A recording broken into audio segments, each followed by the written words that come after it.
मंगलम भगवान वीरो मंगलम गौतम प्रभु मंगलम સૂર્યભદ્રાધ્યા જૈન ધર્મોસ્તુ મંગલમ। જે પાંચમા ગુણ સ્થાનકે રહેલું જે શ્રાવક હોય છે એ કેટલું પણ ટ્રાય કરે ને તો પણ એ જે અણુવ્રત થી વધારે આગળ એ જઈ નહીં શકે। કેમ? કારણ કે એટલે કે સર્વવિરતિ એ સ્વીકારી નહીં શકે, પાંચ મહાવ્રત સ્વીકારી નથી શકતો। કારણ કે એના જે પ્રત્યાખ્યાનીય ક્રોધમાન માયા લોભ હોય છે તે ઉદયમાં રહેલા હોય છે। તો એ શું કરે છે? જે પ્રત્યાખ્યાનીય ક્રોધમાન માયા લોભ હોય છે એ જો એ ઉદયમાં હોય તો એ જીવનું જે સર્વવિરતિ ગુણ છે એનું ઘાત કરે છે। આત્માનું સર્વવિરતિ ગુણનું એ ઘાત કરનાર છે। એના કારણે જીવ સર્વવિરતિ સ્વીકારી નતો શકતો, એના આત્મામાં એ સર્વવિરતિ ગુણ પ્રગટ થઈ શકતો નથી। એટલા માટે પાંચ મહાવ્રત લઈને સાધુ સંયમ જીવને સ્વીકારી શકતો નથી। પણ એ માત્ર જે જે અણુવ્રત છે કે 12 શ્રાવકના જે 12 વ્રત છે આટલું જે પાલન કરી શકે છે, સ્વીકારી શકે છે, એવું હોય છે, ધ્યાન રાખવાનું। હવે અહીંયા શું કહે છે આગળ કે જે સર્વવિરતિધર જે ગુરુ ભગવંતો હોય, મુનિ ભગવંતો હોય, તો તેઓ તો આ પાંચમા ગુણ સ્થાનક થી ઊંચા લેવલના હોય, કારણ કે એ સર્વવિરતિ સ્વીકારી શક્યા હોય છે। સર્વવિરતિ એટલે કે પાંચ મહાવ્રતે સ્વીકારી શકે છે। એના કારણે જે કર્મ સાથે કર્મોનું આવરણ સાથે આપણે કમ્પેર કરીએ શ્રાવકો સાથે, તો એમના આત્મા ઉપર કર્મોનું આવરણ એ ઓછા પ્રમાણમાં રહેલું હોય, વધારે ગુણો પ્રગટ રૂપે રહેલા હોય છે। સર્વવીરતી ગુણ છે એનું ઘાત નથી, એ પ્રગટ રૂપે રહેલું છે। એના કારણે પાંચ મહાવ્રતોનું સુંદર પાલન કરી શકે છે, જેને કહેવાય છે મેરુ સમાન છે। મેરુ સમાન શા માટે કહેલું છે? મેરુ એટલે કે મેરુ પર્વત એ સર્વોત્કૃષ્ટ છે। બધા પર્વતો થી સૌથી ઊંચું કહેવાય તો ઊંચામાં ઊંચું કોણ છે? માઉન્ટ એવરેસ્ટ નથી, તે બીજું કઈ કલસુબાઈ જે આ છે એ પણ નથી, પણ એ શું છે? આ મેરુ પર્વત છે, સૌથી ઊંચામાં ઊંચું છે, સર્વોત્કૃષ્ટ છે। એટલા તો એવી જ જે આ પાંચ મહાવ્રતો છે એને મેરુ પર્વતની ઉપમા આપેલી છે। જે મેરુ પર્વત સર્વોત્કૃષ્ટ પર્વતોમાં સૌથી ઊંચામાં ઊંચું છે, તો એવી જ રીતે બધા વ્રતોમાંથી પાંચ મહાવ્રતો સર્વોત્કૃષ્ટ છે, એટલા માટે એને મેરુ સમાન કહેલું છે। તો અણુવ્રતો કરતા પાંચ મહાવ્રતો તો વધી જ જાય। એટલા માટે કહેવાય છે કે ગુરુ ભગવંત જે સર્વવીરતીધર ગુરુ ભગવંતો છે તેઓ વંદનીય છે। કારણ કે એમના જે પ્રત્યાખ્યાનીય કષાયો છે એમનું એક સક્ષમ કરી રહેલા છે, તે ઉદયમાં નથી એમનું। એના કારણે આ જે આ ભવ છે, જે ભવ ચાલી રહેલું છે એ ભવ પર્યંત એ આખા આ જીવન માટે એમણે પાંચ મહાવ્રતો સ્વીકાર્યા છે। એટલે એ ગુણ સ્થાનકના દૃષ્ટિથી પણ એ ઊંચા કહેવાય છે। એક સ્ટેપ કે બે સ્ટેપ ઊંચા કહેવાય, કે જેટલા પણ જે એટલે એમ કહેવાય કે આ પાંચમા છે, શ્રાવકો પાંચમા ઉપર છે, તો સાધુઓ એ એનાથી ઉપર હોય છે, 6 ઓનવર્ડ્સ ક્યાં પણ હોઈ શકે છે, એવી રીતે હોય છે। એટલા માટે કહેવાય કે તેઓ વંદનીય હોય છે શ્રાવકો માટે, સાધુ ભગવંતો એ ધ્યાન રાખવાનું। અને સાધુ સાથે આપણે તુલના કરીએ શ્રાવકોની, તો એ મહાવ્રતના પાલનની તુલનામાં શ્રાવક ક્યારે આવી નહીં શકે છે। સિમ્પલ આપણે અહીંયા જ કહ્યું કે ગુણ સ્થાનકો સાથે એ કમ્પેરિઝન કરીએ તો શ્રાવકો તો માત્ર 5th સુધી જ આવી શકે, એનાથી ઉપર એ જઈ નહીં શકે। કારણ કે એટલે ઓબ્વિયસલી જો તેઓ પુરુષાર્થ કરે તો એ તો જઈ જ શકે। જો એમના જે આ પ્રત્યાખ્યાનીય કષાયો છે એનું ઉદય જે હોય છે તો એને અટકાવી દે, સક્ષમ કરે તો એ જઈ શકે છે અને સંસાર ત્યાગીને સાધુ બની શકે છે। પણ જો એમના ઉદય રહેલું હોય અને એ ઉદય ટાળી શકતા નથી પ્રત્યાખ્યાની કષાયનું, તો એ પાંચમાંથી ઉપર નહીં જઈ શકે, ત્યાં જ રહેલા હોય। એટલા માટે એ આપણે કમ્પેર કરીએ શ્રાવકો સાથે સાધુ ભગવંતોને, તો ગુણ સ્થાનક ના દૃષ્ટિથી પણ એ ઊંચા હોય છે સાધુ ભગવાન. એટલા માટે ક્યારે પણ એ આ શ્રાવકો સાથે આપણે કમ્પેર જ નહીં કરી શકીએ. એક સમાન તો હોઈ જ નહીં શકે આ બંને, એ ધ્યાન રાખવાનું. એટલા માટે આપણને શું કરવું જોઈએ, જે બધા જ જે સુસાધુ હોય છે, જે સદગુરુ હોય, સુસાધુ હોય, જે ભગવાનની આજ્ઞાનું પાલન કરતા હોય છે, એવા જે ગુરુ ભગવાન, તેમના ઉપર આપણને વિશેષ આદર ભાવ ધારણ કરવું જોઈએ. તો એનાથી શું થઈ શકે કે આપણામાં પણ એવું સામર્થ્ય પ્રગટ થઈ શકે કે જ્યાં પ્રત્યાખ્યાનીય ક્રોધમાન માયલોક છે, એમને આપણે એમનું ઉદયને અટકાવીને સક્ષમ આપણે કરવાનું આપણે એ સ્ટાર્ટ કરી શકીએ, અને પાંચમાથી ઉપર છઠ્ઠા ગુણ સ્થાનક ઉપર આપણે પહોંચી શકશું.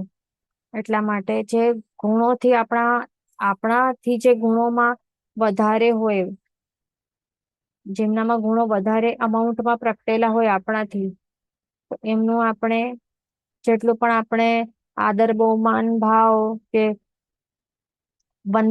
પૂજા વંદન વગેરે કરશું, તો એમના ગુણો આપણામાં પણ આવે છે. એમના જેવા ગુણો આપણામાં પણ પ્રગટ થાય છે, એવું કહેવાય છે. ધ્યાન રાખવાનું. હવે આગળ કહે છે કે જ્યાં પાંચમું ગુણ સ્થાનક છે ને, તો એ સંખ્યાત વર્ષના આયુષ્ય વાળા ગર્ભ જ પર્યાપ્તા મનુષ્ય અને તિર્યંચોને હોય છે. પણ આ જે દેવ અને નારકીઓ હોય એમને નહીં હોય. એટલે આ ગુણ સ્થાનક, આ ફિફ્થ ગુણ સ્થાનક ની વાત ચાલી રહી છે. આ ફિફ્થ ગુણ સ્થાનક ઉપર કોણ કોણ હોઈ શકે છે? જે સંખ્યાતા વર્ષ વાળા હોવા જોઈએ, સંખ્યાત વર્ષના આયુષ્ય વાળા હોવા જોઈએ. એનાથી વધારે હોય તો એ નહીં ચાલે, એ ધ્યાન રાખવાનું. એટલે કે અસંખ્યાતા વર્ષના આયુષ્ય વાળા જે પણ હોય ને મનુષ્યો, તો તેઓ આ પાંચમા ગુણ સ્થાનકે એ નહીં આવી શકે. અને એ સેમ વાત જે છે એ તિર્યંચો ઉપર પણ લાગુ પડે છે, કે જે પણ અસંખ્યાતા વર્ષ વાળા આયુષ્ય વાળા હોય છે, એ તિર્યંચો પણ આ ફિફ્થ ગુણ સ્થાનક ને પ્રાપ્ત નહીં કરી શકે. તો કોણ કરી શકે? માત્ર જે આ સંખ્યાતા વર્ષ, કાઉન્ટેબલ વર્ષ વાળા આયુષ્ય વાળા હોય છે, માત્ર એવા ગર્ભ જ પર્યાપ્ત મનુષ્યો અને ગર્ભ જ પર્યાપ્ત તિર્યંચો, તેઓ જ માત્ર ફિફ્થ ગુણ સ્થાનક ઉપર પહોંચી શકે છે. એ ધ્યાન રાખવાનું. અને જે અસંખ્યાતા વર્ષ વાળા એ કોણ હોય? આપણને લાગે કે એ શા માટે અને શું હોય? એના પાછળનો કોન્સેપ્ટ શું છે કે અસંખ્યાતા વર્ષ વાળા આયુષ્ય વાળા એમને ફિફ્થ ગુણ સ્થાનક કેમ એ પ્રાપ્ત નહીં થઈ શકે? તો એમાં સિમ્પલ રીઝન છે કે જે પણ અસંખ્યાતા વર્ષ વાળા હોય ને, જે અસંખ્યાતા જે વર્ષ વાળા, જે આયુષ્ય વાળા હોય ને, ગર્ભ જ પર્યાપ્ત જે મનુષ્ય હોય, અથવા તો અસંખ્યાતા વર્ષના આયુષ્ય વાળા ગર્ભ જ પર્યાપ્ત તિર્યંચો, તો એ કેવા હોય છે? એ સાદા એ નહીં હોય. એ કોણ હોય? યુગલિક હોય છે. ખાસ ધ્યાન રાખવાનું. ઓકે, યુગલિકો હોય. અને શું જે યુગલિકો હોય, યુગલિક મનુષ્ય હોય કે યુગલિક તિર્યંચ હોય, તેઓ આ અણુવ્રતો વગેરે સ્વીકારી શકે છે? તેઓ આ બધું સ્વીકારી શકતા નથી અને દેશવીર શ્રાવક બની શકતા નથી. એ ખાસ ધ્યાન રાખવાનું. એટલા માટે ધ્યાન રાખવાનું કે અસંખ્યતા વર્ષના આયુષ્ય વાળા જે ગર્ભ જ પર્યાપ્ત યુગલિક મનુષ્યો કે અસંખ્યતા વર્ષના આયુષ્ય વાળા ગર્ભ જ પર્યાપ્ત જે યુગલિક તિર્યંચો છે, તો તેઓ ફિફ્થ ગુણ સ્થાનક ઉપર આવી શકતા નથી. એ ખાસ ધ્યાન રાખવાનું. ઓકે, તેઓ ક્યાંથી ક્યાં હોઈ શકે છે? આ યુગલિકો જે આ જીવો છે, તો એ માત્ર ફર્સ્ટ થી કરીને જે ફોર્થ ગુણ સ્થાનક છે, તો ત્યાં સુધી જ તેઓ પહોંચી શકે છે. એનાથી ઉપર એ પહોંચી નથી શકતા. એ ધ્યાન રાખવાનું. ઓકે, એટલે અહીંયા આપણું એક પોઈન્ટ અહીંયા ક્લિયર થયું. હવે આગળ શું કહે છે? અહીંયા ક્વેશ્ચન છે કે યુગલિક આયુષ્ય ઇઝ કાઉન્ટેબલ ઇન પલ્યોપમ, સ્ટીલ ઇઝ ઇટ અસંખ્યાત? તો એ ધ્યાન રાખવાની એક વાત કે જે પલ્યોપમ છે ને, એટલે કે કેટલા વર્ષો હોય છે? તો એ અસંખ્યાત વર્ષો નું એક પલ્યોપમ હોય. એ ધ્યાન રાખવાનું. ઓકે, એક પલ્યોપમ એટલે કે કેટલા વર્ષો, અસંખ્યાતા વર્ષો. ઓકે, એ ધ્યાન રાખવાનું. તો એવા જે આમ તો જે આ એમ તો જે આ પૂતગલ પરાવર્ત કાળ જે છે ને એ પણ એક યુનિટ બતાવ્યું છે, પણ છતાં પણ આપણે જો એમાં કેટલા વર્ષો હોય છે તો એમાં તો અનંતા આવી જાય. અનંતા ચોવીસીઓ પણ વીતી જાય, એમાં અનંતા કાલચક્રો વીતી જાય એવું હોય છે. એ યુનિટ છે છતાં પણ. તો એવી જ રીતે પલ્યોપમ એક યુનિટ છે છતાં પણ એમાં વર્ષો કેટલા હોય, તો એમાં અસંખ્યાતા વર્ષો હોય છે. હવે અહીંયા આગળ આપણે ચાલીએ કે આ શું કહે છે કે આ ગુણ સ્થાનક, હવે અહીંયા શું કહે છે, આ મનુષ્યો માટે અહીંયા હવે કહે છે કે આ જે ફિફ્થ ગુણ સ્થાનક છે એ ગુણ સ્થાનકે મનુષ્યોને 3 પ્રકારના સંકેતમાંથી કોઈ પણ સંકેત હોઈ શકે છે. એટલે જે ફિફ્થ ગુણ સ્થાનક ઉપર રહેલા જે પણ મનુષ્ય હોય છે ને એમને 3 પ્રકારના સમ્યક્ત્વમાંથી કોઈ પણ એક હોઈ શકે છે. એટલે કે ક્ષાયિક સમ્યક્ત્વ પણ હોઈ શકે છે, અથવા તો ક્ષપશમિક સમ્યક્ત્વ પણ હોઈ શકે છે, અથવા તો ઉપશમ સમ્યક્ત્વ પણ હોઈ શકે છે મનુષ્યોને.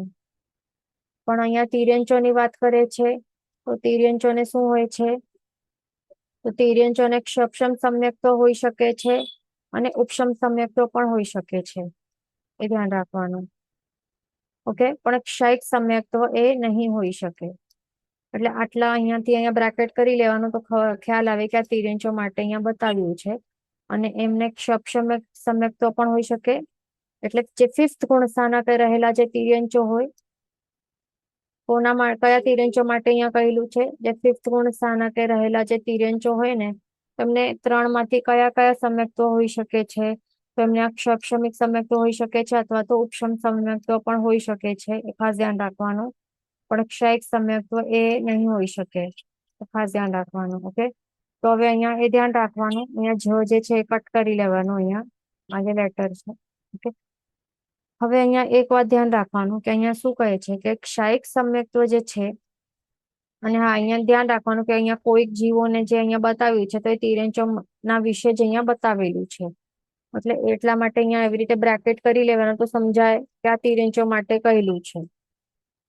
ઓકે, એમાં જે તિર્યંચો છે ફિફ્થ ગુણ સ્થાનકે રહેલા તિર્યંચો રહેલા હોય છે તો એમને ક્ષપશમિક સમ્યક્ત્વ હોઈ શકે કે ઉપશમ સમ્યક્ત્વ પણ હોઈ શકે છે.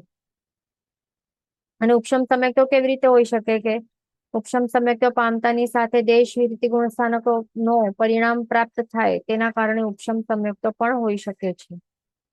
ખાસ ધ્યાન રાખવાનું. જે ક્ષાયિક સમ્યક્ત્વ માટે જે અહીંયા કહ્યું છે એ ધ્યાન રાખવાનું કે જે ક્ષાયિક સમ્યક્ત્વ એમને શા માટે અહીંયા આગળ લખેલું છે કે કોઈ કાળે હોતું જ નથી. કારણ કે અહીંયા જે ફિફ્થ ગુણ સ્થાનક કે ફર્સ્ટ ઓફ ઓલ કેવા ટાઈપના તિર્યંચો આવી શકે છે તે હમણાં જ આપણે જોયું કે તે અહીંયા એ યુગલિક જે છે તિર્યંચો એ નહીં આવી શકે. પણ જે અહીંયા જે સંખ્યાતા વર્ષના જે નોર્મલ એવા સંખ્યાતા વર્ષના આયુષ્યવાળા જે ગર્ભજ પર્યાપ્ત જે નોર્મલ ટાઈપના તિર્યંચ હોય તે જ આવી શકે ને ફિફ્થ ગુણ સ્થાનક ઉપર. તો આવા જે હોય છે આવા તિર્યંચો તો તેમને આવી રીતે ક્ષાયિક સમ્યક્ત્વ એ હોઈ નહીં શકે. બરાબર, એ ધ્યાન રાખવાનું. જે તિર્યંચ ગતિ રહેલી છે તે તિર્યંચ ગતિમાં જો ક્ષાયિક સમ્યક્ત્વ હોય ને તો એ માત્ર યુગલિક તિર્યંચોને હોઈ શકે, નહીં તો નહીં હોય.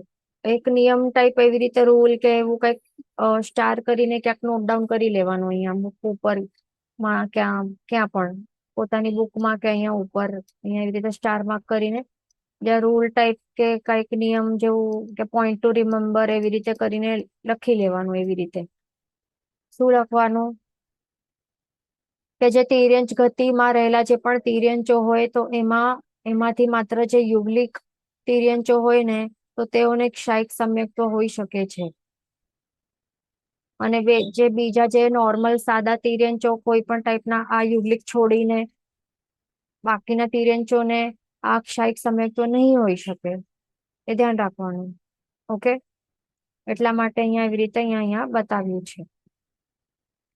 બરાબર. અને યુગલિક માટે હમણાં જ આપણે શું જોયું કે 5મા ગુણ સ્થાનકે હોય જ નહીં, એ હમણાં જ આપણે જોયું યુગલિક તિર્યંચોને 5મા ગુણ સ્થાનકે એમને તેઓ આવી જ નહીં શકે, માત્ર ફર્સ્ટ થી 4th ગુણ સ્થાનક સુધી જ આવી શકે. તો એ પણ એક રૂલ ટાઈપ એવી રીતે ક્યાંક નોટ ડાઉન કરી લેવાનું. અને બીજું જે 5મા ગુણ સ્થાનક, તો એવી રીતે આપણે આ પોઈન્ટ્સ જે છે નોટ ડાઉન કરી લેવાના આપણને 2-3 પોઈન્ટ્સ. ઓકે. પછી અહીંયા શું કહે છે કે આ ગુણ સ્થાનકની ઉત્કૃષ્ટ સ્થિતિ પૂર્વ ક્રોડ ન્યૂન વર્ષની છે. ઓકે. એટલે અહીંયા શું કહે છે કે જે 5મા ગુણ સ્થાનકની જે આ ઉત્કૃષ્ટ સ્થિતિ એટલે કે શું, કે કોઈક જીવને સમજો કે આ 5th ગુણ સ્થાનક ઉપર એ જો હોઈ શકે તો વધારેમાં વધારે કેટલા સમય સુધી આ 5મા ગુણ સ્થાનકે એ ટકીને રહી શકે છે કન્ટિન્યુઅસલી, તો એ અહીંયા કહે છે. ઓકે. કે આ ગુણ સ્થાનકની ઉત્કૃષ્ટ સ્થિતિ એટલે શું, પાછું રિપીટ કરીએ કે કોઈ પણ જીવ જે 5મા ગુણ સ્થાનકે જે હમણાં પ્રવેશ્યો છે, જેમણે આ પ્રગટ એટલે પ્રાપ્ત કર્યું છે, જે પણ જીવે 5th ગુણ સ્થાનક ની જે અવસ્થા, આત્મિક અવસ્થા એ પ્રાપ્ત કરી છે, તો હવે આ સમયથી કરીને એક મેક્સિમમ કેટલા સમય સુધી આ જ એ 5th ગુણ સ્થાનક ઉપર ટકીને રહી શકે છે કન્ટિન્યુઅસલી વિધાઉટ ફોલિંગ ડાઉન ઓર ગોઈંગ અપવર્ડ્સ. તો તે કહે છે જો વધારે ઉત્કૃષ્ટ ટકીને રહે તો એ કેટલું, પૂર્વ ક્રોડ ન્યૂન વર્ષ જેટલા સમય સુધી એ કન્ટિન્યુઅસ એ રહી શકે છે. બરાબર. એટલે કે શું, પૂર્વ ક્રોડ ન્યૂન વર્ષ એટલે કે શું, એનું મિનિંગ થાય છે કે એક અહીંયા લખી લેવાનું તો સમજમાં આવે. અહીંયા 1 લખી લેવાનું, એટલે કે 1 પૂર્વ ક્રોડ, 1 પૂર્વ ક્રોડ ન્યૂન એટલે કે અમુક થોડુંક ઓછું, અમુક વર્ષો ઓછા.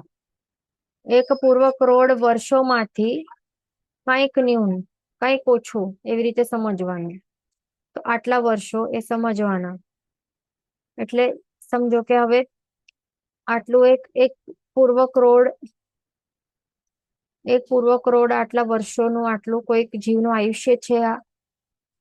તો હવે અહીંયા આ સ્પેસિફિકલી અહીંયા શા માટે કહેલું છે કે 1 પૂર્વ ક્રોડ, આ ફિગર ક્યાંથી આવ્યું છે અને શા માટે છે, આ રીઝન શું છે, તો તે આપણે અહીંયા સમજી રહ્યા છીએ. ઓકે. ફર્સ્ટ ઓફ ઓલ પહેલા પોઈન્ટ તો આ જ છે કે આ 1 પૂર્વ ક્રોડ એટલે શું છે, શું દેખાય છે, આ કહેવાય છે, આ સંખ્યાતામાં આવે કે અસંખ્યાતામાં આવે, આ તે અહીંયા આપણને વિશ્વમાં સમજવાનું છે. આ ફર્સ્ટ ઓફ ઓલ તો આ સમજવાનું છે કે આ સંખ્યાતા નું જે આ બ્રેકેટ છે એમાં આવે છે, સંખ્યાતાની કેટેગરીમાં કે એ બ્રેકેટમાં આવે છે. અહીંયા મહેન્દ્રભાઈ નું આન્સર રાઈટ આવ્યું છે, સંખ્યાતા. તો સંખ્યાતા વાળી કેટેગરીમાં આવે છે આ. ઓકે. અને 1 પૂર્વ ક્રોડ વર્ષથી થોડુંક પણ વધારે સમય જે હોય તો એ ડાયરેક્ટલી એ કયા કેટેગરીમાં આવી જાય છે, આ અસંખ્યાતા વાળી કેટેગરીમાં આવી જશે. આ પણ એક રૂલ ટાઈપ એવી રીતે ક્યાંક નોટ ડાઉન કરતા જવાનો. આવા એવા કંઈક ફેક્ટ્સ હોય ને, ફેક્ટ્સ હોય કે રૂલ હોય કે નિયમ હોય કે પોઈન્ટ ટુ રિમેમ્બર, એવું એક લિસ્ટ એવી રીતે બનાવી દેવાનું અલગથી. તો શું કે સંખ્યાતાની કેટેગરીમાં શું આવે, 1 પૂર્વ ક્રોડ વર્ષ જે હોય છે સંખ્યાતાની કેટેગરીમાં આવે, અને એનાથી પ્લસ એક્સમાં કેટલું પણ સમય વધારે સમજી લેવાનું, તેનાથી કેટલું પણ થોડુંક પણ સમય એક્સ્ટ્રા એડ કર્યું એટલે એ ડાયરેક્ટ આ પહોંચી જાય અસંખ્યાતાની કેટેગરીમાં. ઓકે. અનકાઉન્ટેબલની કેટેગરીમાં, સંખ્યાતાની કેટેગરીમાં આવી જાય. તો હવે અહીંયા આ જે પોઈન્ટ જે આ ફેક્ટ છે એના ઉપરથી આપણને એક વાત એસ્ટેબ્લિશ કરી શકીએ છીએ કે અહીંયા શું કહે છે કે આ ગુણસ્થાનકની ઉત્કૃષ્ટ સ્થિતિ 1 પૂર્વ ક્રોડ ન્યૂન વર્ષની છે અને આ સંખ્યાતાની કેટેગરીમાં આવે છે. દેટ મીન્સ હમણાં આપણે એ એસ્ટેબ્લિશ કરી શકીએ છીએ કે આ તે જ હોઈ શકે, કારણ કે સંખ્યાતાના વર્ષ અહીંયા જે દેખાય છે, સંખ્યાતા અહીંયા જ દેખાય છે. આ ગુણસ્થાનક સંખ્યાતા વર્ષના આયુષ્યવાળા ગર્ભજ પર્યાપ્ત મનુષ્ય અને તિર્યંચને હોય છે. એટલા જ માટે તો ઉત્કૃષ્ટ સ્થિતિ આવી જ કઈ છે ને. સિમ્પલ પોઈન્ટ અહીંયા પ્રૂફ થાય છે અહીંયા આ એક. અને એનાથી થોડુંક પણ સમય વધારે વાળું જે હોય છે આયુષ્યવાળા, 1 પૂર્વ ક્રોડ વર્ષોથી થોડુંક પણ વધારે હોય તો એ ડાયરેક્ટ અસંખ્યાતાની કેટેગરીમાં આવી જાય, અને એ કેટેગરી વાળા, આટલા વિષય વાળા કોણ હોય? તો આવા નોર્મલ જે આ ગર્ભજ પર્યાપ્ત સાદા મનુષ્ય કે તિર્યંચ નહીં હોય, પણ એ કોણ હોય? એ યુગલિક હોય છે. એ ખાસ ધ્યાન રાખવાનું. ઓકે, આ યુગલિક મનુષ્ય તિર્યંચ હોય, આ સંખ્યાતા વર્ષના આયુષ્ય વાળા. તો એમને તો આ પાંચમો ગુણ સ્થાનક તો હોય જ નહીં ને. એટલા માટે અહીંયા આ વસ્તુ અહીંયા આ જે પોઈન્ટ છે અહીંયા એવી રીતે આ બતાવ્યું છે કે આ ગુણસારની ઉત્કૃષ્ટ સ્થિતિ એક પૂર્વ કરોડ ન્યૂન વર્ષની છે. તો અહીંયા એવી રીતે આપણને આ સમજી શક્યા કે શા માટે, કેવી રીતે કનેક્શન છે એનું. ઓકે, હવે બીજું પોઈન્ટ અહીંયા આપણને શું સમજવાનું છે કે એક પૂર્વ કરોડ ન્યૂન વર્ષ છે. અહીંયા ન્યૂન એટલે કે કંઈક ઓછું, એ શા માટે બતાવે છે અહીંયા? તો એમાં હવે આ સમજવાનું છે આપણને. આ સમજી લઈએ. હવે સમજો કે આ અહીંયાથી કરીને આટલું જે દેખાય છે આટલું, તો એ શું છે? એક પૂર્વ કરોડ વર્ષનું આટલું એક કોઈ પણ એક ગર્ભજ પર્યાપ્ત મનુષ્ય કે અથવા તો ગર્ભજ પર્યાપ્ત તિર્યંચ નો આયુષ્ય કાળ છે આટલું. ઓકે, એક પૂર્વ કરોડ વર્ષોનું. તો હવે આ જે જીવ છે એનું જન્મ અહીંયા આ પોઈન્ટ ઉપર થયું છે અને મૃત્યુ આ પોઈન્ટ ઉપર થશે, બરાબર? એટલે એની ઉત્કૃષ્ટ આયુષ્ય છે, આ આયુષ્ય વાળી સ્થિતિ છે આ. તો હવે જીવ જન્મ લેશે તો શું લાગે છે કે જન્મથી જ એને આ પાંચમા ગુણ સ્થાનક પહોંચી જાય, 5 અણુવ્રત લઈ લે, શ્રાવક બની જાય, જે ન્યૂ જન્મેલો બાળક છે તે પાંચમા ગુણ સ્થાનકે આવી જાય? નહીં આવે ને. એ જન્મ થયો છે એનું 1 વર્ષનું થયું, 2 વર્ષનું થયું, 3 વર્ષનું થયું, સમજાવવા જાઓ 5 અણુવ્રત લેવા જેવા છે, પચખાંડ લે, સમજાય એને? સમજમાં આવે? નહીં સમજાય તો આટલા વર્ષો ગયા, વેસ્ટ થયા. 4, 5, 6 વર્ષ, 7 વર્ષ, 8 વર્ષ, પછી 8 વર્ષનો થયો પછી એનામાં જે આધ્યાત્મિક સમજણ, જે આધ્યાત્મિક જગતનું કંઈક આપણે સમજાવી શકીએ, એને સમજણ આવી શકે કે પચખાણ શું હોય, એ બધું સમજી શકે છે. 5 મહાવ્રત તો શું એ સોરી આજે 5 અણુવ્રત તો શું, 5 મહાવ્રત લેવા માટે પણ એ મેચ્યોરિટી એની અંદર આવી શકે છે જ્યારે 8 યર ઓલ્ડ થઈ શકે ત્યારે. તો એટલા માટે અહીંયા શું કહેલું છે કે આ સાધિક 8 વર્ષ જ્યારે નું થાય, સાધિક 8 વર્ષનું જ્યારે આ કોઈક આ જીવ થાય, કોણ? ગર્ભજ પર્યાપ્ત મનુષ્ય અથવા તો ગર્ભજ પર્યાપ્ત કોઈક તિર્યંચ, આટલું એનું એજ થાય તો ત્યારે એને સમજણ આવી શકે અને એ જે અણુવ્રતો એ સ્વીકારી શકે છે આ સમજણપૂર્વક, અને એ સમજણપૂર્વક સ્વીકારે તો જ એને આ પાંચમા ગુણ સ્થાનકે આવી શકે ને, નહીં તો થોડી આવી શકે.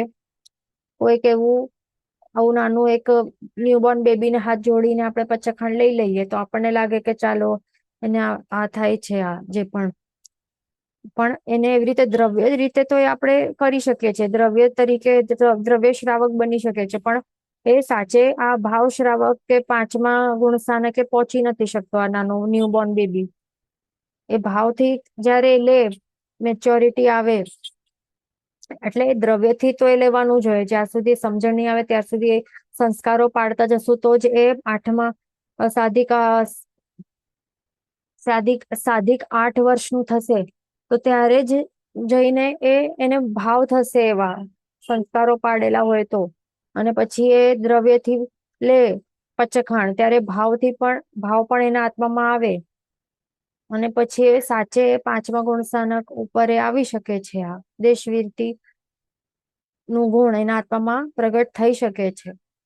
તો એટલા માટે અહીંયા કહ્યું છે કે ગુણ સ્થાનકની ઉત્કૃષ્ટ, આ 5મા ગુણ સ્થાનકની ઉત્કૃષ્ટ સ્થિતિ એક પૂર્વ કરોડ ન્યૂન વર્ષની છે. એટલે કે આટલું ટોટલ આટલું આયુષ્ય હોય, એક પૂર્વ કરોડ વર્ષોનું આયુષ્યમાંથી અમુક ઓછું, એટલે કે ઓછું કેટલું, જે આ સાધિક 8 વર્ષો જે આપણે જોયા, જે આ એના ઇમેચ્યોરિટીના કારણે વેસ્ટ થાય છે, તો ત્યાર સુધી એ પહોંચી નહીં શકે. એટલા માટે આટલા વર્ષો ઓછા કરીને બાકીના અહીંયાથી કરીને આટલા સમયકાળ સુધી એ 5મા ગુણ સ્થાનકે એ ઉત્કૃષ્ટમાં ઉત્કૃષ્ટ એવી રીતે કન્ટિન્યુઅસલી એ હોઈ શકે. પછી એમનું મૃત્યુ થાય અને આવતા ભાવમાં એ પ્રવેશે તો આવતા ભાવમાં એ જન્મ જ્યાં પણ એનું થાય છે તો થોડી એ બોર્ન થાય અને તરત જ પાંચમું દેશવીર એટલે શ્રાવક બનીને થોડી બોર્ન થાય કોઈ બેબી, એવી રીતે નહીં હોય ને, પછી એને પાછું સ્ટાર્ટ કરવું પડે. એટલે પાંચમો ગુણસ્થાનક કોઈ લઈને નહીં જઈ શકે આવતા ભાવમાં, એ ધ્યાન રાખવાનું. હવે મૃત્યુ થયું પછી 0 થી સ્ટાર્ટ થાય એનું પછી પાછો, તો આપણને લાગે તો આટલી મહેનત કરવાની શું, એ તો વેસ્ટ થયું. પણ આ વેસ્ટ નથી થતું. કોઈ પણ કરેલી આરાધના, સાધના, આરાધના કઈ વેસ્ટ નથી થતું. એ સંસ્કારો એટલા એ પાડેલા છે આટલા આખા ભૌમ પર્યંત, એને આ દેશવીર શ્રાવક બનીને એને આવા ગાઢ સંસ્કારો એના આત્મામાં એ એવી રીતે નાખ્યા છે, જેના કારણે આવતા ભાવમાં એ જે સુસંસ્કારો છે એ પછી પાછા એ ઉછળીને આવશે અને એને પાછું મન થશે ઓટોમેટિકલી ધર્મ તરફ સન્મુખ થશે અને પચખાણ વ્રત નિયમ પ્રચખાણ લેવાનું એને મન થશે અને હજી આગળ વધી શકે અને છઠ્ઠા ગુણસ્થાનક પ્લસ ઓનવર્ડ આગળ પણ વધી શકે છે એવું. એટલે આ કઈ વેસ્ટ નથી થતું, વેસ્ટમાં નથી જતું, ધ્યાન રાખવાનું. કર્મ નિર્જરા પણ ઘણી થાય છે ને, એટલે આવતા ભાવમાં પણ મુક્તિ મળી શકે જો આ ભાવમાં નહીં થઈ તો એવી રીતે હોય છે. આ વાત આપણે આ સમજી લીધું. અહીંયા ક્વેશ્ચન છે કે ઉત્કૃષ્ટ ફિફ્થ ગુણ સ્થાનક પોસિબલ ઓનલી ઇન ફોર્થ આરા ઓફ અવસર્પિણી કાળ ઓર થર્ડ આરા ઓફ ઉત્સર્પિણી ઓર ઇન મહાવિદ્ય ક્ષેત્ર. તો એમાં આ જે આ ક્વેશ્ચન છે તો એનો આન્સર એવી રીતે સમજવાનું કે જે આરામાં આટલા પ્રમાણનું આયુષ્ય જીવોનું રહેલું હોય, પોસિબલ હોય, 1 પૂર્વ કરોડ વર્ષો જેટલા આયુષ્ય, જેમાં આયુષ્યવાળા મનુષ્ય જ્યાં હોઈ શકે, જે આરામાં, તો એ ત્યાં એ પોસિબલ હોઈ શકે છે. આ ઉત્કૃષ્ટ સ્થિતિ, આ ફિફ્થ ગુણ સ્થાનકની ઉત્કૃષ્ટ સ્થિતિ પામી શકે જીવો, તો એ ક્યાં હોઈ શકે કે જે આ ફોર્થ જે અવસર્પિણી કાળનું માત્ર ચોથા નહીં પણ ત્રીજા આરામાં પણ એ એન્ડિંગ હોય ને, ત્રીજા આરાના એન્ડિંગમાં, તો ત્યારે પણ એ પોસિબલ હોઈ શકે છે. તીર્થ સ્થાપના થઈ જાય એના બાદ, ઓકે, તો ત્યારે એ થઈ શકે છે થર્ડ આરાના એન્ડિંગમાં અને ફોર્થ આરામાં અવસર્પિણી કાળના, અને જે થર્ડ આરા ઓફ ઉત્સર્પિણી કાળ, તો એમાં, અને જે ફોર્થ આરો છે ઉત્સર્પિણી કાળનો એના સ્ટાર્ટિંગમાં, તો ત્યારે પણ પોસિબલ છે. અને મહાવિદ્ય ક્ષેત્રમાં તો એ હંમેશ માટે પોસિબલ તો છે જ. ઓકે, ધ્યાન રાખવાનું એવી રીતે. તો આટલું આપણે આ સમજી લીધું આ પોઈન્ટ્સ. હવે આગળ આપણે ચાલવાનું છે કે દેવ અને નારકીના જીવોને ભવ સ્વભાવે જ પાંચમા વગેરે ગુણ સ્થાનકમાં ન હોય. જે દેવતાઓ હોય અને નારકીઓ હોય તો એમને શું હોય છે, તેઓ નાનું મોટું વ્રત નિયમ પચખાણ તો લઈ જ નથી શકતા બિલકુલ પણ, કારણ કે એમનો ઉદયમાં હોય છે. જે અપ્રત્યાખ્યાનીય કશાયો છે તો એ એમના ઉદયમાં રહેલા હોય છે. એના કારણે એ મેક્સ ટુ મેક્સ એ ઉપર જઈ શકે તો પહેલાથી કરીને એ મેક્સિમમ ચોથા ગુણ સ્થાનક સુધી જઈ શકે છે. એનાથી ઉપર એ વધારે બિલકુલ પણ જઈ નથી શકતા ક્યારે પણ, દેવ અને નારકીઓ. તો એ કહેવાય છે કે ભવ સ્વભાવે, કારણ કે ભવ જ એવું એ મળ્યું છે, દેવતા અને નારકી વાળું ભવ જ એવું મળ્યું છે કે જેના કારણે એમના અપ્રત્યાખ્યાનીય કશાયોનું નિકાચિત ઉદય તો રહેલું જ હોય છે. એટલા માટે એ પાંચમા કે એનાથી ઉપર કોઈ પણ ગુણસ્થાનક ઉપર એ નહીં જઈ શકે. હવે અહીંયા ઝૂમ મીટિંગ એન્ડ થવાની છે, તો સેમ લિંક ઉપર રિજોઈન કરવાનું છે બધાને.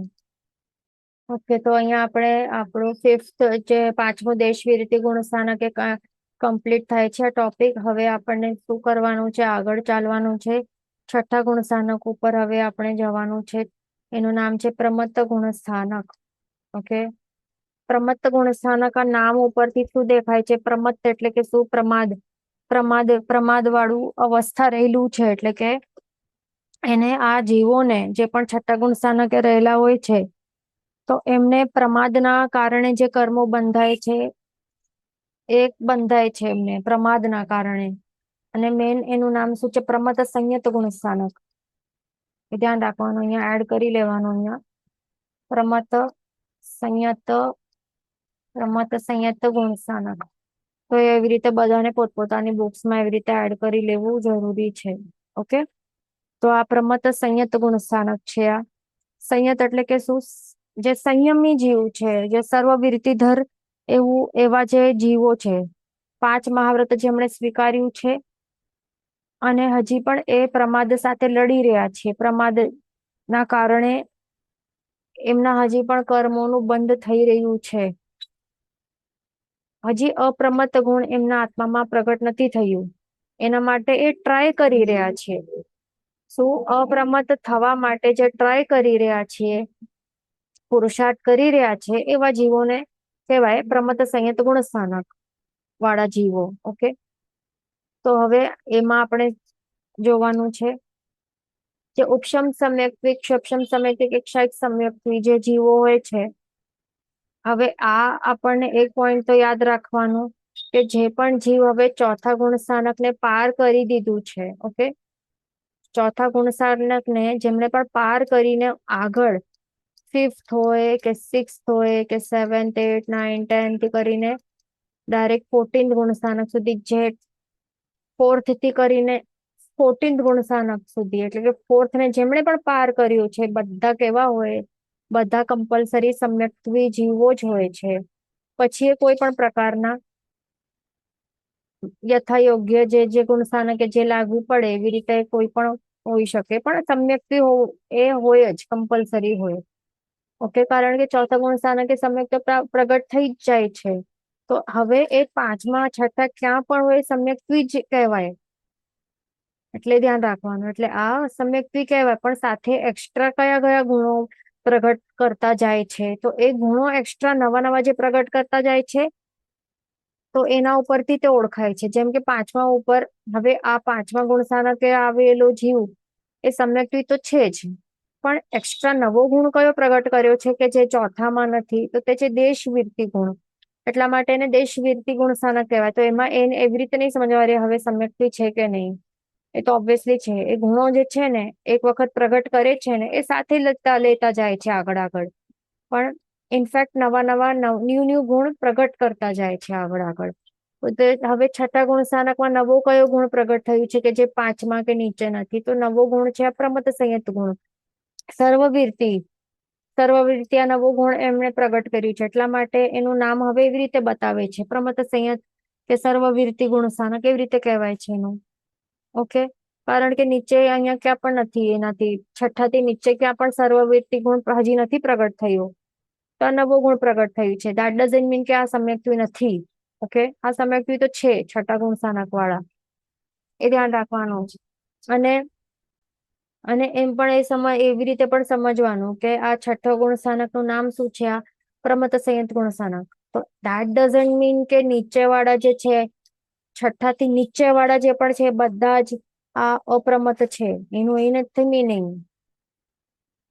ઓકે, નીચે વાળા તો બધા પ્રમાદી જ છે, એટલે કે ફર્સ્ટ થી કરીને છઠ્ઠા ગુણ સ્થાનક સુધી બધા જે જીવો તો બધા જ પ્રમાદી જ છે, બધા પ્રમાદી છે.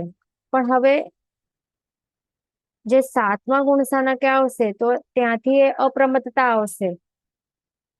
એટલા માટે અહીંયા એ બતાડવા માટે આ સ્પેસિફિક આ વસ્તુ જે છે કે છઠ્ઠા ને 7મામાં ડિફરન્શિએટ કરવા માટે એવી રીતે આ નામ બતાવ્યું છે. છઠ્ઠા ગુણ સ્થાનક નું નામ શું છે? પ્રમત્ત સંયત ગુણ સ્થાનક. ઓકે, ધ્યાન રાખવાનું. તો હવે જ્યાં 3 પ્રકારના સમ્યક્ત્વ છે, ઉપશમ સમ્યક્ત્વ, ક્ષપશમ સમ્યક્ત્વ કે ક્ષાયક સમ્યક્ત્વ, એ 3માંથી કોઈ પણ સમ્યક્ત્વ હોઈ શકે છે જીવોને, જે છઠ્ઠા ગુણ સ્થાનકે રહેલા છે ને એ જીવોને આ 3માંથી કોઈ પણ સમ્યક્ત્વ હોઈ શકે છે, એ ધ્યાન રાખવાનું.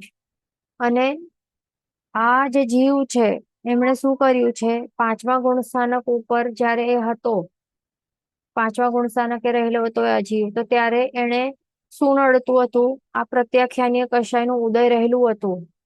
એનું શું હતું? ઉદય રહેલું હતું, જેના કારણે એ સર્વવીરતી ગુણ એ પ્રગટ એ કરી નથી શકતો, કરી ન શકતો હતો.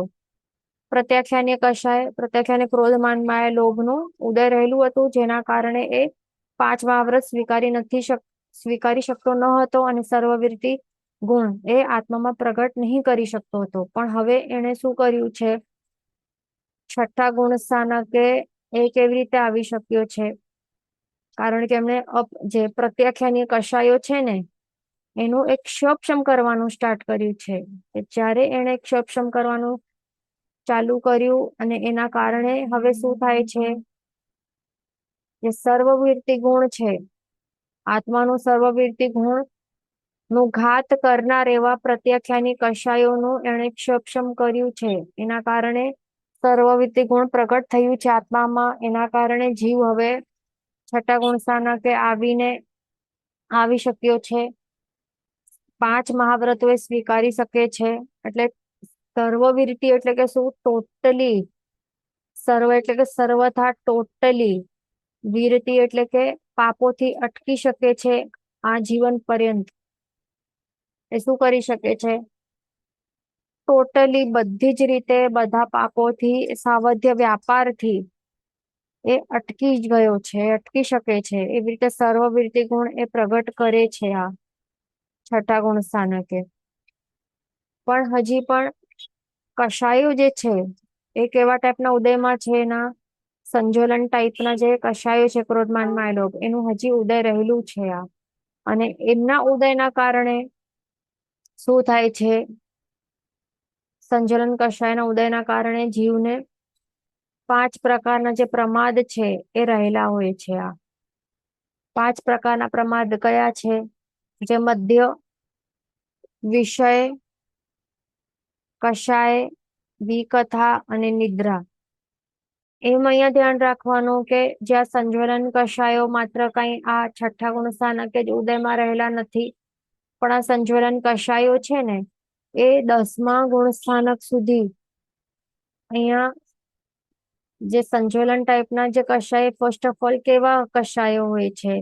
તો તેઓનું કહેવાય કે નબળા વર્ઝન ઓફ કશાય હોય છે. જે અનંતાનુબંધી વાળા હોય ને, અનંતાનુબંધી ક્રોધમાન માય લોભ, એ તો બહુ ભયંકર તીવ્રતમ લેવલ વાળા ક્રોધ, માન, માયા, લોભ એકદમ નેક્સ્ટ લેવલ, એકદમ વર્સ્ટ લેવલનું હોય છે.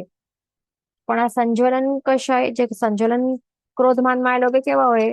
એ નબળા પાવર વાળા હોય, એટલે કે મંદ લેવલના કહેવાય.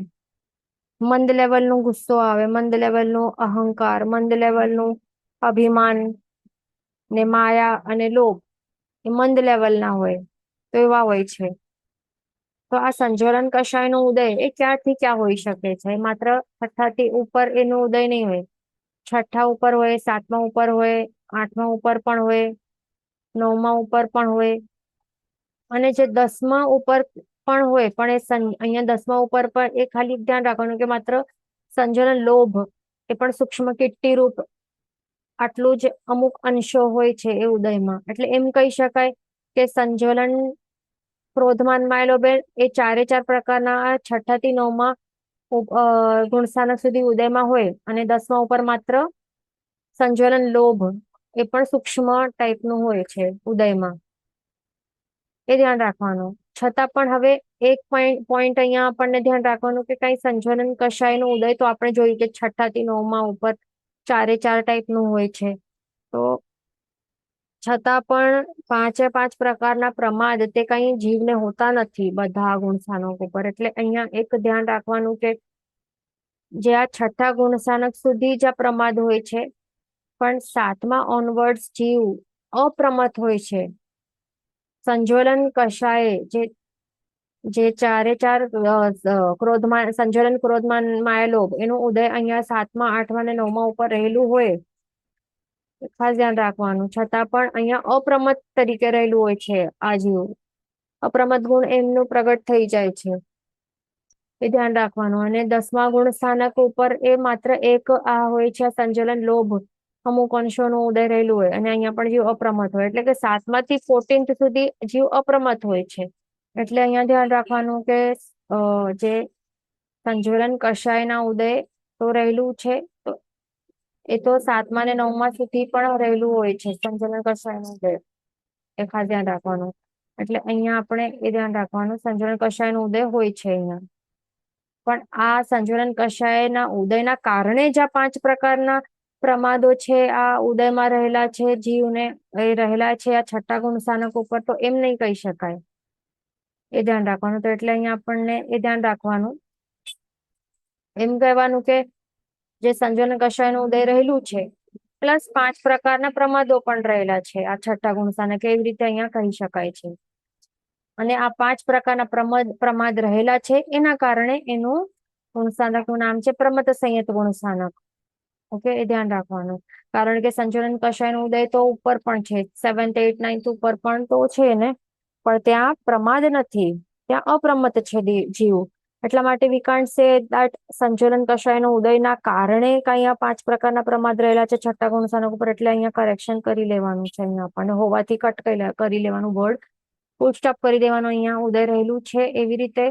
અને બીજું પોઈન્ટ છે, આ 5 પ્રકારના પ્રમાદ પણ રહેલા છે આ છઠ્ઠા ગુણસાનક ઉપર.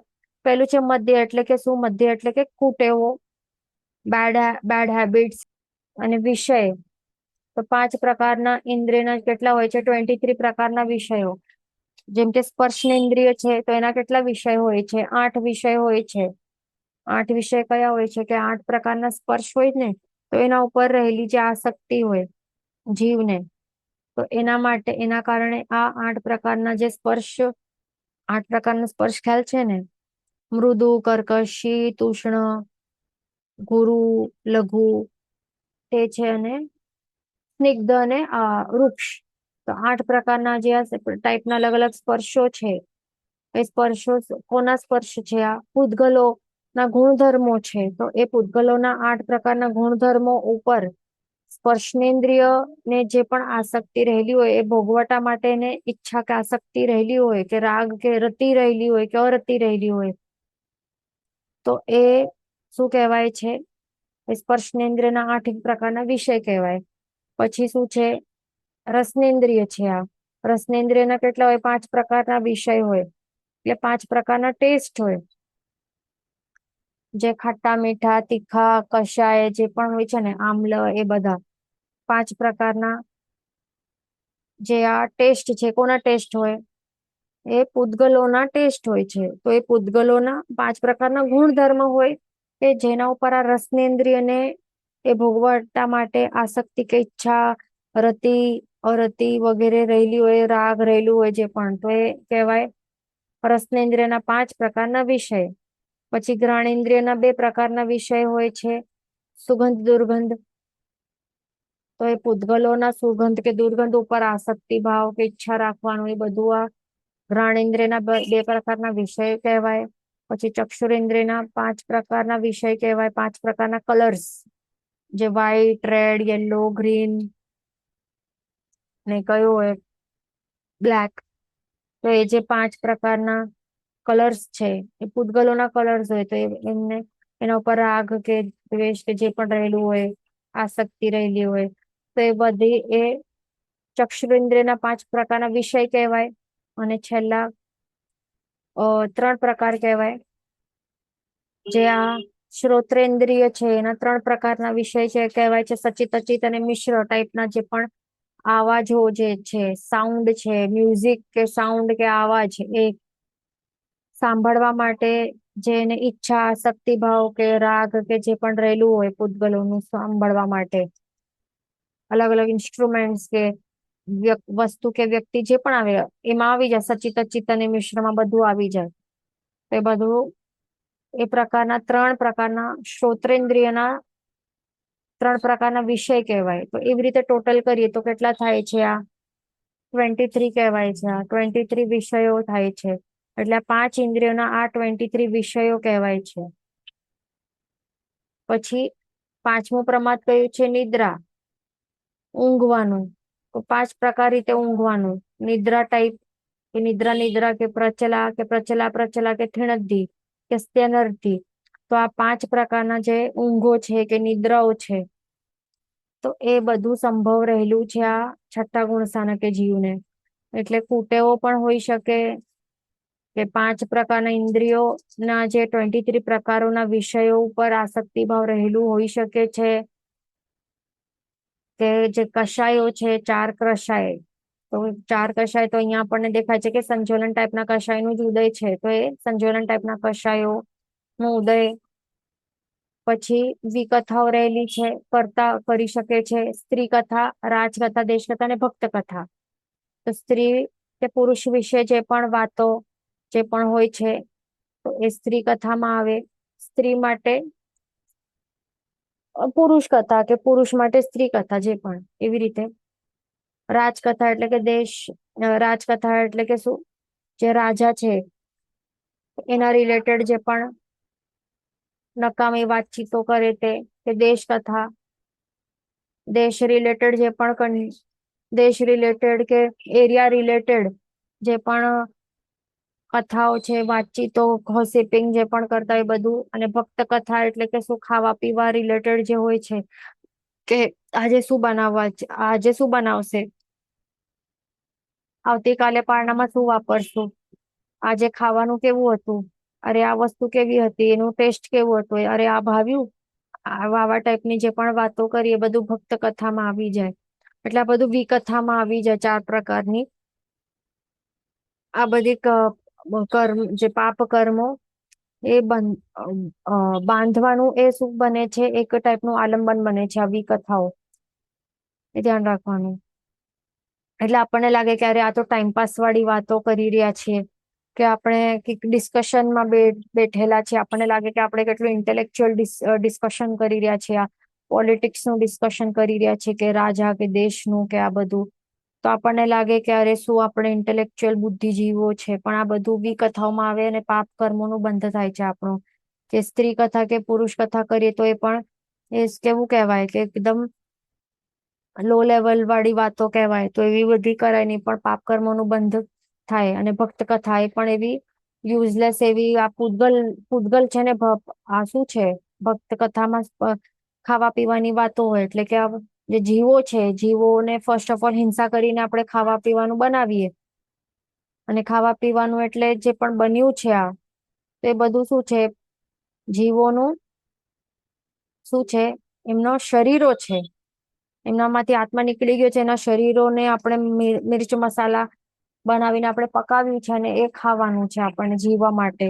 એક તો પાપ કરી રહેલા છે, એનાથી ઉપર હજી વધારે આપણે એની રિલેટેડ આપણે વાતો કરીએ, તો એટલે કેટલા બધા પાપ કર્મોનું બંધ થાય. તો આ બધું આવે ભક્ત કથામાં. આપણને લાગે અરે આ ટાઈમપાસ છે, આ આપણે ટાઈમપાસ વાતો કરી રહ્યા છે, કે ગોસિપિંગ, કે ચર્ચા, કે વાર્તાલાપ કરી રહ્યા છે, પણ એ બધું પાપ કર્મોનું બંધ કરાવનાર છે. અને આવું બધું કરતા હોઈએ તો સમજી રહ્યા કે આપણે આ બધા આપણે કેવા છે, પ્રમાદી છે. ફર્સ્ટ ઓફ ઓલ ઓબ્વિયસલી આ તો છઠ્ઠા ગુણ સ્થાનકની વાત છે, એટલે આપણે તો અહીંયા તો છે જ નહીં. આપણે બધા ધ્યાન રાખવાનું. અને એમ પણ આપણે આ ધ્યાન રાખવાનું કે પહેલાથી છઠ્ઠા ગુણ સ્થાનક સુધી આ એટલે પ્રમાદીપણું રહેલું હોય છે બધા જીવોને. પહેલાથી છઠ્ઠા ગુણ સ્થાનક સુધી આપણે બધા કેવા છીએ, જે પણ જીવો રહેલા હોય છે બધા પ્રમાદી રહેલા હોય છે. પ્રમાદ એમનામાં રહેલું હોય છે, ધ્યાન રાખવાનું. એટલે એ બધા આવા ટાઈપની 5 પ્રકારની પ્રમાદો નું સેવન કરનાર હોય છે, એ ખાસ ધ્યાન રાખવાનું. તો હવે આપણને લાગશે કે ફર્સ્ટ ઓફ ઓલ એ ધ્યાન રાખવાનું કે અહીંયા આ શાસ્ત્ર વચન છે કે પહેલાથી છઠ્ઠા ગુણ સ્થાનક સુધી જીવો પ્રમદ ટાઈપના હોય, 5 પ્રકારના પ્રમાદનું સેવન કરનાર હોય છે. એટલે આપણે બધા એવા જ હોય. તો આપણને શું ટ્રાય કરવાનું કે એમાંથી આપણને નીકળવાનું છે. એ બધું બધા 5 પ્રકારના પ્રમાદને ત્યાગ કરીને અપ્રમત્તતા ગુણ એ પ્રગટ કરવા માટે પ્રયત્ન કરવાનું છે. અને એ પણ ધ્યાન રાખવાનું કે આ જે સાધુ સાધ્વી, જે ગુરુ ભગવંતો રહેલા હોય, તો તેઓ પણ અહીંયા એમની જ વાત છે, આ છઠ્ઠા ગુણ સ્થાનકની તે જ વાત છે. તો એમનામાં પણ આ 5 પ્રકારના પ્રમાદો એ આપણને એવી રીતે જોઈ શકાય છે. એમનામાં પણ હોય. તેઓ કઈ કેવલ જ્ઞાન એમને પ્રગટ થયેલું નથી હજી. હજી છઠ્ઠા ગુણ સ્થાનકે હોઈ શકે, અથવા તો કોઈક એવા અપ્રમત્તતા વાળા રહેલા હોય એવા મહાત્મા, તો તે 7મા ઉપર હોઈ શકે. પણ કોઈ ત્યાં ટકી નહીં શકે. છઠ્ઠા 7મા ઉપર એ જીવ ઝોલા ખાતો હોય છે. છઠ્ઠા ઉપર એક અંતર્મુહૂર્ત હોય, પછી 7મા ઉપર જઈ શકે એક અંતર્મુહૂર્ત માટે, અને પાછો એ નીચે પડી શકે. જો એને ભાવ ટકાવી નહીં શક્યો તો એ નીચે પડી શકે. તો એવી રીતે હોય. અને એમ પણ આ આરો ચાલી રહેલું છે, તો એમાં કોઈ પણ જીવ 7માથી ઉપર તો જઈ જ શકવાનું નથી, એક સમય માટે પણ નહીં. એટલા માટે એવી રીતે આપણે સમજી જ લેવાનું એક વસ્તુ, કે જે પણ હમણાં રહેલા હોય ગુરુ ભગવંતો, એ બધા પ્રમત અથવા તો અપ્રમત એ કક્ષાએ હોઈ શકે છે, છઠ્ઠા અથવા તો સાતમા, અથવા તો એવું જરૂરી નથી કે બધા ભાવો શું કહેવાય કે એ દ્રવ્ય તરીકે પણ એ હોઈ શકે, એટલે કે પહેલા ગુણ સ્થાનકે પણ હોઈ શકે છે, પહેલાથી કરીને સાતમા પર ક્યાં પણ હોઈ શકે. એટલે એવું કઈ જરૂરી નથી. જેમ આપણા માટે પણ હોય કે પાંચમા ગુણ સ્થાનકે આપણે કઈક 5 અણુવ્રતો લઈ લીધા, કે 12 દેશવીરતીના જે આપણે 12 વ્રત લઈ લીધા, તો માત્ર એ સ્વીકારવાથી કોઈ જીવ એવું પાંચમું ગુણ સ્થાનક એમને આત્મામાં પ્રગટ થઈ ગયું એવું નહીં કહેવાય. એ દ્રવ્યથી લીધેલું છે, પણ ભાવથી સાચે તે ત્યાં પાંચમા ગુણ સ્થાનકે છે કે નહીં એ આપણે નહીં કહી શકીએ. કોઈ એવા કેવલ જ્ઞાની ભગવંત હોય ને તેઓ જ એ જાણી શકે ને કહી શકે. તેવી જ રીતે હોય કે જે પણ સાધુ સાધ્વી જે પણ હોય એમણે માત્ર 5 મહાવ્રતો સ્વીકારી લીધા, તો તે કઈ એવું જરૂરી નથી કે એ છઠ્ઠા ગુણ સ્થાનકે આવી જ ગયા છે. એ દ્રવ્યથી એ કહેવાય કે છઠ્ઠા ઉપર આવી ગયા છે, પણ કઈ જરૂરી નથી કે તેઓ ભાવથી એમના આત્મામાં સર્વવીરતી ગુણ પ્રગટ થઈ ગયેલું હોય. તો એ ધ્યાન રાખવાનું. એટલે આપણે પણ જેમણે પણ અણુવ્રતો લીધેલા હોય એ પહેલાથી પાંચમા ગુણ સ્થાનકે ક્યાં પણ હોઈ શકે. એવી જ રીતે જે સર્વવીરતી ધર હોય એ પહેલાથી છઠ્ઠા કે સાતમા ગુણ સ્થાનકે ક્યાં પણ હોઈ શકે છે. એ ખાસ ધ્યાન રાખવાનું છે આપણને. તો એમાં એ વસ્તુ ધ્યાન રાખવાની કે એક વાત અહીંયા એ ક્લિયર થઈ ગઈ કે પ્રમાદી તો આપણે બધા છીએ જ. તો જો આપણને આ ખાસ એવું કોઈ દેખાય, કોઈક એવા સાધુ ભગવંતોમાં આપણને દેખાય કે અરે એમાં તો આવા કશાય છે, આ એવી કથાઓ કરે છે કે આ નિદ્રાઓ કાઢે છે, ઊંઘી રહ્યા છે, બપોરે ઊંઘી રહ્યા છીએ કેટલી વખત, કે કુટેવ છે કે 23 વિષય ઉપર આસક્તિ કંઈક છે. તો એમાં આપણને આપણા ભાવો નહીં બગાડવાના કે નિંદા કુથલી કરવાની બેસી જવાનું. એમાં આપણને જો આ શાસ્ત્ર જ્ઞાન ભણેલું હોય તો આટલી સમજણ આપણામાં આ બેઝિક સેન્સ હોય કે પ્રમત દશા, પ્રમાદી અવસ્થા બધા જીવમાં આ પાંચમા આરામાં તો હોવાની જ છે. તો એટલા માટે આ હોઈ શકે. તો વી શુડ નોટ જજ એનીવન, કારણ કે આપણે પણ પ્રમાદી છીએ અને આપણે તો છઠ્ઠા ગુણ સ્થાનકે દ્રવ્યથી પણ આપણે પહોંચી નથી શક્યા. તો એટલીસ્ટ જે દ્રવ્યથી કે ભાવથી ત્યાં પહોંચી ગયા છે એની આપણે નિંદા કે આપણે એવી રીતે એ કરવું ન જોઈએ.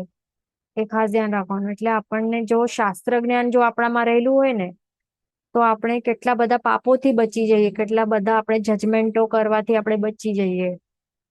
આ સત્ય હકીકતો ફેક્ટ્સ આપણને ખ્યાલ આવે, આપણું માઇન્ડ ઓપન થઈ જાય, ખુલ્લો થઈ જાય કે આવું તો પોસિબલ છે. થોડીક સાધુ બની ગયા છે તો થોડી કેવલ જ્ઞાની થઈ ગયા છે, અને કે કશાય રહિત થઈ ગયા છે. કશાય રહિત તો ક્યાં થાય જીવ?